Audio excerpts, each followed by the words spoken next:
audience and allows more efficiency and targeting when it comes to ads on the web. Joining us exclusively is Conrad Feldman, CEO of Quantcast.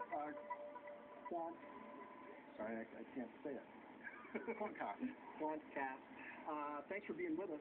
So I think your model is fascinating. I mean, you, in essence, take a look at a client's best audience, figure out what their behavior is like, and then find millions of other people who act like that to deliver them. How is it different from what was done in the past, and why is it good for the web? So historically, advertising for magazines and television was bought and sold in aggregate, which meant that everything had to sort of work on average.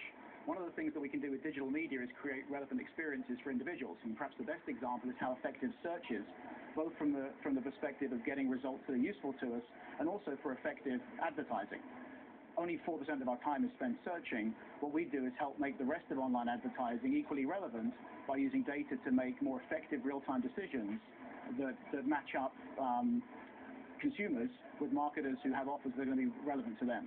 Your reports are fascinating. You break down male versus female, ethnic information, but this isn't tied directly to individuals, so that's kind of a privacy benefit. But I'm wondering, how do you know I'm black? How can you see where I'm surfing based on cookies, but how can you tell that level of information about me? Well, we don't. What we do is build statistical models that in aggregate provide a much finer level of resolution in terms of ad targeting. There's the old saying from John Wanamaker, half of my advertising is wasted. I just don't know which half. We can reduce that waste from 50% or probably more to a much smaller number.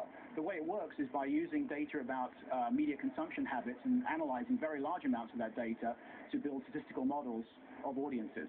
And it's very effective for demographics, interests, even information about the types of businesses that are particularly interested in a given website's content. And Facebook is something I want to ask about. So stats show that display ads are likely to overtake search by 2015.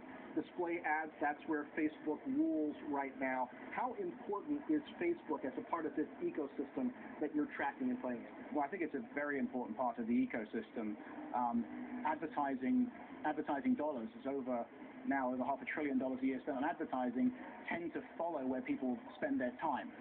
And of course, people spend a lot of time on Facebook, so they are and will remain and probably grow in importance in terms of the display advertising market.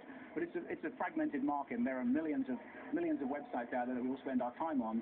And we feel it's important to make advertising more effective across the full range of media across the web. And that's part of what I want to ask you about is mobile. I mean, your tracking doesn't work that well on mobile apps right now. Facebook also struggling with that problem.